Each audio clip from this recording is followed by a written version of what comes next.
नमस्कार, उज्जैन टीवी के सभी दर्शकों का हार्दिक स्वागत है। आइए नजर डालते हैं आज की कुछ खास खबरों पर। पिता फोटोकॉपी करवाकर लौटे तो पाया बेटी हो गई लापता। नाबालिग छात्रा की गुमशुदगी की गुत्थी सुलझाने में लगी है पुलिस। सड़क दुर्घटना में हुई शिक्षिका की घटनास्थल पर मौत। बस से उतरी ही थी कि बाइक ने मारी टक्कर। बाइक सवार भी हुआ गंभीर रूप से घायल। घटिया तहसील के ग्राम गौंसा के रहवासी ईंट भट्टे से होने वाले प्रदूषण और कीचड़ से हैं परेशान। शिकायतों पर नहीं हो रही सुनवाई। अकेली रह रही बेटी के साथ हरकत करने वाले बदमाश के खिलाफ पिता की शिकायत पर बदमाश की गिरफ्तारी भी हुई और रिहाई भी। असुरक्षित बेटी को लेकर परेशान है पिता। और कोरोना के बाद शहर की चौपाटियां हुई गुलजार। जुटने लगे हैं चटपटे व्यंजनों के शौकीन ग्राहक। अब समाचार विस्तार से। माधव कॉलेज से नाबालिग छात्रा गायब। पिता फोटोकॉपी करवाकर लौटे तो बेटी को लापता पाया। पुलिस कर रही खोजबीन। पान बिहार के पास के गांव सुतारखेड़ी से एक व्यक्ति अपनी नाबालिग पुत्री का बीए प्रथम वर्ष में एडमिशन कराने के लिए माधव कॉलेज आया, जहां बेटी को कॉलेज के सामने रुकने का कहकर फोटोकॉपी कराने गया। जब वो वापस आया तो उसे उसकी पुत्री यथास्थान नहीं मिली। अंततः थाना जिवाजीगंज में गुमशुदगी की इत्तला दी गई। सीएसपी एआर नेगी ने मामले की जानकारी देते हुए बताया। 26 तारीख की बात है। पान बिहार के पास कोई सुतारखेड़ी गांव है, वहां के रहने वाले पिता ने रिपोर्ट की है कि एक दिन पहले यानी 25 तारीख को वो अपनी बच्ची के साथ माधव कॉलेज आए थे। वहाँ बेटी ने उनको कुछ कागजात की जेरोक्स की ज़रूरत थी, वो करवाने का कहा, तो वो आसपास कहीं से उसकी जेरोक्स कॉपी करा के लाए और जब वो लौटे तो उनका कहना है कि बेटी नहीं मिली उनको। तो तलाश के बाद उन्होंने फाइनली 26 तारीख को रिपोर्ट की और फिलहाल जो उन्होंने ज़बानी बताया था उस हिसाब से उनकी बेटी जो है वो नाबालिग थी, इसलिए 363 भादवी का प्रकरण दर्ज किया गया है। लेकिन कॉलेज के फुटेजेस देखे गए थे तो उसमें वो लड़की अकेली ही नज़र आती है और फिर उनके पेरेंट्स को लेके कंट्रोल रूम भी भेजा था, वहाँ के सीसीटीवी भी देखे गए। फिलहाल उसको लोकेट कर सकें ऐसी कोई सफलता नहीं मिली है, इसकी हम तलाश कर। बस से उतरकर रोड क्रॉस कर रही शिक्षिका की बाइक टक्कर से मौके पर ही मौत। बाइक सवार भी गंभीर हालत में अस्पताल में भर्ती। पवासा थाना अंतर्गत देरखेड़ी की अंबर कॉलोनी निवासी शिक्षिका शकुंतला पति जगदीश की सड़क दुर्घटना में घटनास्थल पर ही मृत्यु हो गई। शिक्षिका शकुंतला बस से उतरकर रोड पार कर रही थी, तभी तीव्र गति से आती हुई बाइक ने उन्हें टक्कर मार दी। बाइक सवार भी गंभीर रूप से घायल होकर अस्पताल में भर्ती है। वाहन 108 के ड्राइवर जितेंद्र गुप्ता ने घटना की जानकारी देते हुए बताया। ये उज्जैन की रहने वाली है, इनका नाम शकुंतला देवी है। यहाँ देरखेड़ी के फंटे पे विजयगंज मंडी के पास में इनका वाहन से एक्सीडेंट हुआ है बाइक से, ऐसा बताया गया है लोगों के द्वारा। 11:09 पे हमारे पास कॉल आया तो हम गए वहाँ, तो देखा तो ऑन द स्पॉट उनके वाइटल साइन नहीं मिले हमें, और जो व्यक्ति था उसको भी लेके आए, वो भी अनकॉन्शियस अवस्था में है, तो वो अज्ञात में है और इनका नाम वगैरह पता पड़ चुका है। इनका नाम शकुंतला पति जगदीश है, यहाँ अंबर कॉलोनी उज्जैन की रहने वाली है, जो कि स्पॉट पे वाइटल नहीं मिले थे इनके। और यहाँ पे डिस्ट्रिक्ट हॉस्पिटल में मरचुरी में इन्हें भर्ती करवा दिया डॉक्टर के द्वारा चेक करके। क्या घटना था वो होना सामने आ रहा है? ऐसा बताया गया वहाँ पे एक बाइक वाले ने इनको टक्कर मार दी है, बस में से उतरी और रोड क्रॉस कर रही थी उस समय। घटिया तहसील अंतर्गत ग्राम गौंसा का ईंट भट्टा बना परेशानियों का कारण। ग्रामीणों की शिकायतों पर नहीं होती कोई सुनवाई। जहां एक और शासकीय मिशनरी प्रदूषण मुक्ति के प्रति जन जागरण अभियान और प्रदूषण मुक्ति का राग अलाप रही है, वहीं दूसरी तरफ शासन प्रशासन प्रदूषण के प्रति इस हद तक गैर जिम्मेदार हैं कि प्रदूषण विषयक शिकायतों को लेकर नहीं सुनने, नहीं देखने और नहीं बोलने की तटस्थता वाली नीति पर चल रहा है। घटिया तहसील अंतर्गत गांव गौंसा इसकी नज़ीर बना हुआ है। इस गांव में रसूखदार तथा राजनीति में दखल रखने वाले किशोर पिता बंसीलाल का ईंट भट्टा है, जो प्रदूषण के अलावा कई समस्याओं का स्रोत बना हुआ है, जिनसे ग्रामवासी परेशान हैं। ग्रामवासी बता रहे हैं कि ईंट भट्टे के कारण गांव में कीचड़ फैला हुआ है। जिससे मार्ग अवरुद्ध है, फसलों को नुकसान हो रहा है तथा ईंट वाहक गधे फसलें रौंद देते हैं। ग्रामीण जनों के द्वारा बताई जा रही है उनकी परेशानियां कुछ इस तरह। ये गोंसा गांव है, तहसील घटिया में आता है। ये किशोर पिता बंसीलाल प्रजापत है। इसका गांव से और मेन मुख्य मार्ग से लगा हुआ भट्टा है।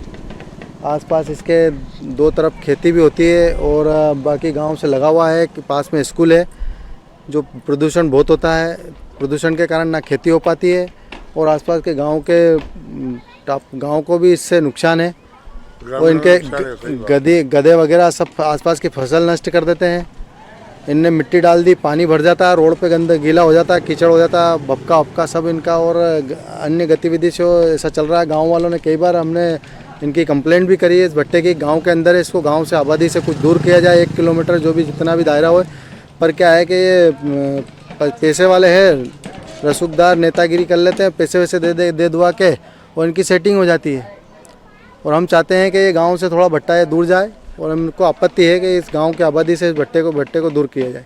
हमें खेती में परेशानी है। ये गधे वधे ये वगैरह ये बहुत परेशान करते हैं, खेती खराब कर देते हैं। धुआं भी प्रदूषण है, प्रदूषण बहुत होता है। हाँ, धुआं। ये गांव से लगा हुआ भट्टा है और इससे मतलब प्रदूषण वगैरह बहुत बनता है। गांव में लोग उनको मतलब परेशानी होती है, सांस वगैरह ये, और इसका जो बपका वगैरह जो रहता है सब दूर उड़ता है, पूरी फसल वगैरह पूरी नष्ट हो जाती है उससे। महिला के गले से मंगलसूत्र झपटने वाले युवक से पुलिस ने पूछताछ कर मंगलसूत्र बरामद किया और मंगलसूत्र खरीदने वाले सुनार के खिलाफ भी कार्यवाही की। राजीव रत्न निवासी साधना श्रीवास्तव की शिनाख्ती के बाद गिरफ्तार आरोपी नितेश उर्फ छोटू से पूछताछ के बाद पुलिस ने छीना हुआ मंगलसूत्र बरामद कर लिया है। मंगलसूत्र खरीदने वाले सुनार के खिलाफ भी पुलिस ने कार्यवाही की है। गौरतलब है कि आरोपी युवक देवास गेट पदस्थ एसआई का पुत्र है और आदतन अपराधी और नशेड़ी है। घटना के वक्त उसका एक साथी भी घटनास्थल पर थोड़ी दूर पर मौजूद था। प्रकरण की जानकारी देते हुए एएसपी अमरेंद्र सिंह ने बताया, थाना नीलगंगा के अंतर्गत 26 अक्टूबर को दोपहर में लगभग 12 बजे के आसपास एक वारदात हुई थी, जिसमें एक महिला जब वो पैदल जा रही थी, पैदल जाने के वक्त एक पैदल ही लड़के के द्वारा उसको रोक करके और मंगलसूत्र छीना गया था। इसमें थाना नीलगंगा पुलिस के द्वारा लूट का अपराध 392 का अपराध पंजीबद्ध किया गया था और अज्ञात आरोपियों की पतासाजी की गई। थाना नीलगंगा पुलिस और उनकी टीम को इसमें सफलता मिली है और इसमें 2 आरोपी पकड़े गए हैं।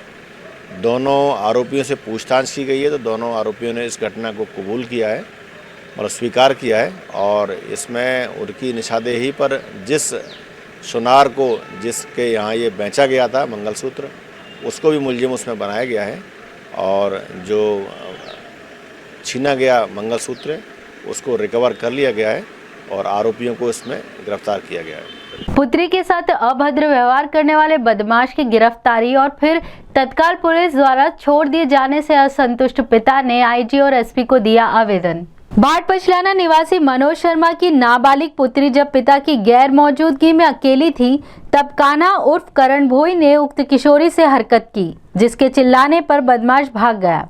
आरोपी के दुष्कृत्य के खिलाफ मनोज ने थाने पर शिकायत दर्ज करवाई, जिस पर कार्यवाही करते हुए पुलिस ने करण को गिरफ्तार तो किया मगर तत्काल बाद छोड़ भी दिया, जिससे असंतुष्ट पिता ने आईजी और एसपी को आवेदन देकर अपनी बेटी की सुरक्षा के प्रति चिंता व्यक्त की। घटना का ब्यौरा देते हुए मनोज शर्मा ने बताया, सर परसों 25 तारीख सर नाइट को 8:15 बजे सर क्या है कि मैं थोड़ा सा बाजार चला गया तो बालिका क्या है पढ़ाई कर रही थी सर, तो अचानक एक आदमी एक लड़का करण उर्फ भोई समाज में घर में घुस गया और मतलब वो जैसा उसका घर में घुसना हुआ और घुस गया, उसके बाद वो घर में से भाग गया। उसके बाद हमने तत्काल कानूनी कार्रवाई करी रात को 9:15 बजे। उसके बाद कानून वाले पुलिस वाले ने पकड़ा भी सही और दूसरे दिन ही उसको वापस हाथों हाथ छोड़ दिया। तो हम यही चाहते हैं कि हमें इंसाफ चाहिए बस। क्यों छोड़ दिया, ऐसा कुछ क्या है सर? ये नहीं मालूम, कोई भी सर उन्होंने लेन देन कुछ भी करा करी करके सर उसको वापस फरार कर दिया सर। यही हिसाब से बात करी थी आपने? करी थी सर, तो उन्होंने बोला कि ऐसा प्रधान ने ऐसे बताया सर और उनको फरार कर दिया। उससे क्या हमारे को दिक्कत है सर, क्योंकि हमारी बालिका अकेली रहती है सर, उसकी मम्मी शांत हो गई सर। अच्छा, आपने और कहाँ का शिकायत करी सर? हमने एक तो एसपी साहब के पास करी और एक आईजी साहब के पास करी। हमारे को सर इंसाफ चाहिए, तो सिर्फ हमारे को बदनाम कर रहे कि पैसे ले लिए इनने सर। बिना फालतू पूरा गांव में इज्जत खराब कर दी सर इनने। सांझ ढले गगन तले, चौपाटी की ओर स्वाद के पंछी चले, जाने कितने लजीज व्यंजन है साथी। पहले मुंबई की चौपाटी हर तरह के लजीज खाद्य पदार्थों के लिए मशहूर थी, फिर चौपाटियों का दायरा बढ़ा। आज ऐसा कोई शहर नहीं होगा जहां चौपाटी नहीं होगी। हमारे शहर उज्जैन में टावर और सुभाष पथ की प्रमुख चौपाटियों के अलावा भी कई चौपाटियां हैं जहां चटपटे व्यंजनों के शौकीन आ जुटते हैं। इन चौपाटी पर परंपरागत छोले भटूरे, भेल, मसाला डोसा और पानी पताशी के अलावा चाइनीज आइटम के ठेले लगते हैं। जैसे जैसे सांझ ढलती है और रात गहराती है, इन व्यंजनों के शौकीन आने लगते हैं। कोरोना काल की त्रासदी के बाद ये चौपाटियां फिर से गुलजार हो चली हैं। आइए आपको ले चलते हैं सुभाष पथ की चौपाटी पर। 50 हाफ। और क्या क्या बनता है आपके? Manchurian, tikka, fried rice, pasta. 80 रुपये का पिज्ज़ा है, एक पिज्ज़ा, चीज पिज्ज़ा। ये कोरोना के पहले भी यही भाव था? हाँ, कोरोना जैसा। अभी तो आपने कोई कुछ नहीं बढ़ाया आपने, जबकि ये महंगाई तो बढ़ रही है। महंगाई बढ़ रही है, बाकी पब्लिक नहीं खाती है, अगर महंगा कर देंगे। हम बनाते हैं noodle, manchurian, rice, chilli paneer और फ्राइड राइस और मिक्स बनाते हैं। ये कितने से कितने तक का अपने यहाँ बिकता है? कम से कम 50 रुपये से 130 रुपये तक की वैरायटी है। आइए अब एक नजर डालते हैं वैधशाला से प्राप्त मौसम के आंकड़ों पर।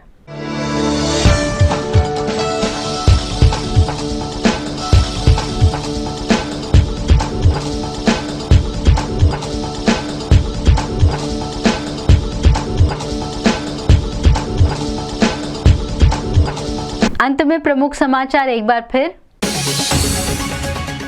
पिता फोटोकॉपी करवाकर लौटे तो पाया बेटी हो गई लापता। नाबालिग छात्रा की गुमशुदगी की गुत्थी सुलझाने में लगी है पुलिस। सड़क दुर्घटना में हुई शिक्षिका की घटनास्थल पर मौत। बस से उतरी ही थी कि बाइक ने मारी टक्कर। बाइक सवार भी हुआ गंभीर रूप से घायल। घटिया तहसील के ग्राम गौंसा के रहवासी ईंट भट्टे से होने वाले प्रदूषण और कीचड़ से हैं परेशान। शिकायतों पर नहीं हो रही सुनवाई। अकेली रह रही बेटी के साथ हरकत करने वाले बदमाश के खिलाफ पिता की शिकायत पर बदमाश की गिरफ्तारी भी हुई और रिहाई भी। असुरक्षित बेटी को लेकर परेशान है पिता। और कोरोना के बाद शहर की चौपाटियां हुई गुलजार, जुटने लगे हैं चटपटे व्यंजनों के शौकीन ग्राहक। तो ये थे उज्जैन शहर के मुख्य समाचार। ऐसी ही ताज़ा खबरों के लिए देखते रहिए उज्जैन टीवी। उज्जैन टीवी का यूट्यूब चैनल लाइक और सब्सक्राइब करना ना भूलें। नमस्कार।